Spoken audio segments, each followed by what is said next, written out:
There are 3 words that describe how I feel about the counseling profession.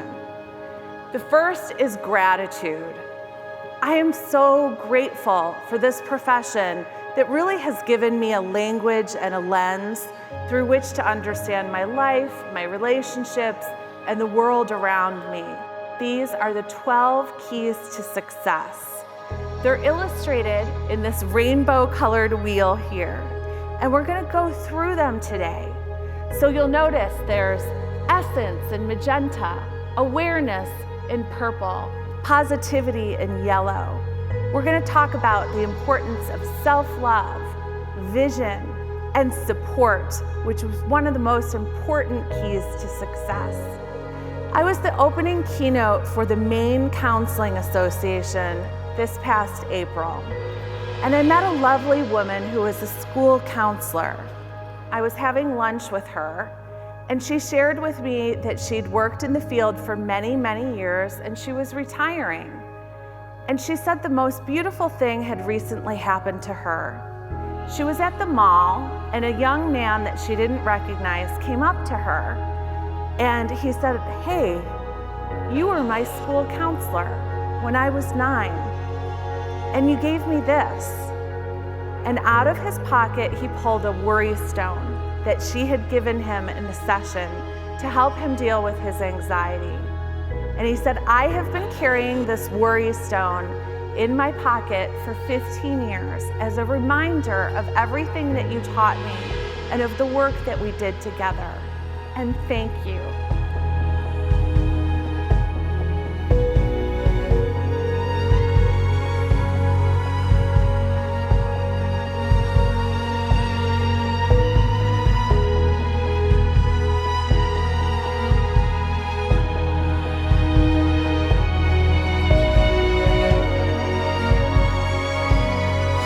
Today I had the opportunity to hear Joyce Marter's keynote presentation at the Alabama Counseling Association conference, and was so impressed with the quality of the information that she brought. I have to say that she's one of the best keynote speakers that I believe we've had at a Counseling Association conference since I've been attending for the past 22 years. Her information was so useful, so practical. I believe I'll be able to go back to my school and put into practice some of the concepts that she brought us, the keys to success. I would really like to go back to our Career Center in my high school and have her keys to success printed and display those in our Career Center, and that's my plan.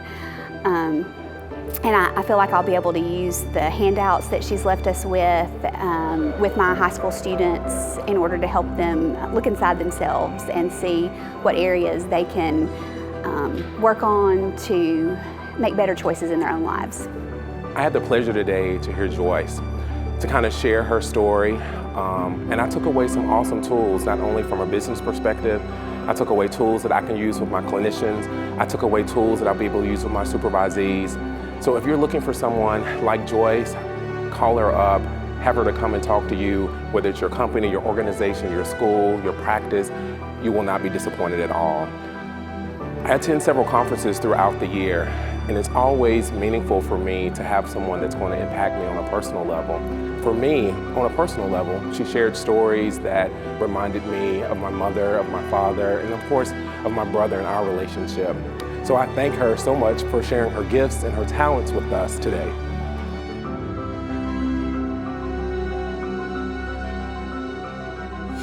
As counselors, we know other people, but it's important for us also to reflect on ourselves.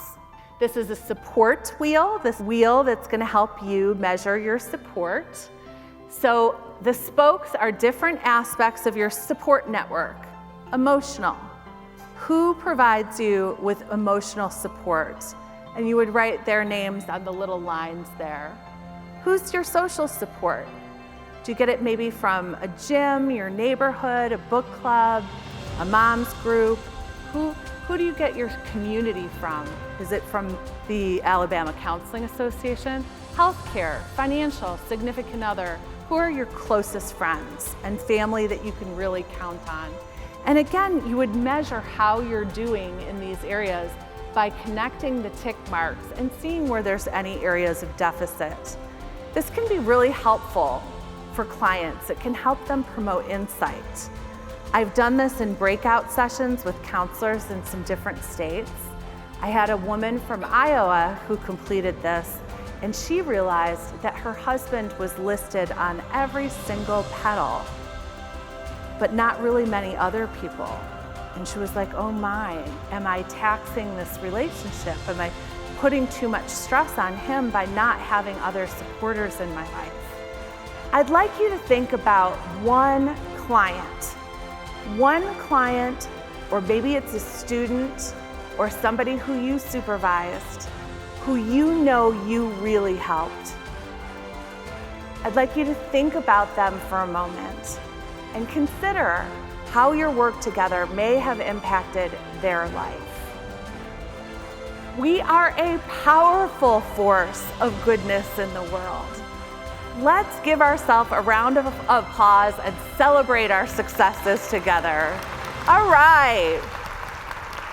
Nice work, nice job. I loved what Leslie said about support being the most important key to success and the opportunity for you all to connect at this conference and gain more support together because we are stronger together. Helen Keller said, alone we can do so little, together we can do so much. In my experience, I've come to believe that we all really need a personal advisory board and a professional advisory board. I had an opportunity for self-forgiveness recently. I was serving as the president of the Illinois Counseling Association, and we have a really large board. There's about 60 people on the board.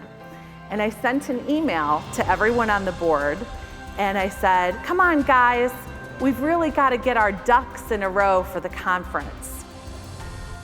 And the executive director sent an email back to me and she said, hey Joyce, I think you made a typo.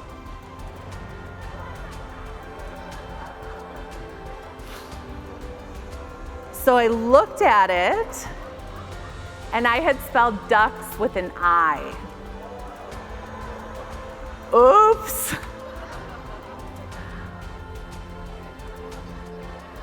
Wow. Aside from losing my parents, one of the most difficult things that I went through was with my business. And there was a time where we hit what I call cash flow hell. So the bigger we got, the more money was outstanding from insurance, and it was really scary. We couldn't pay our bills.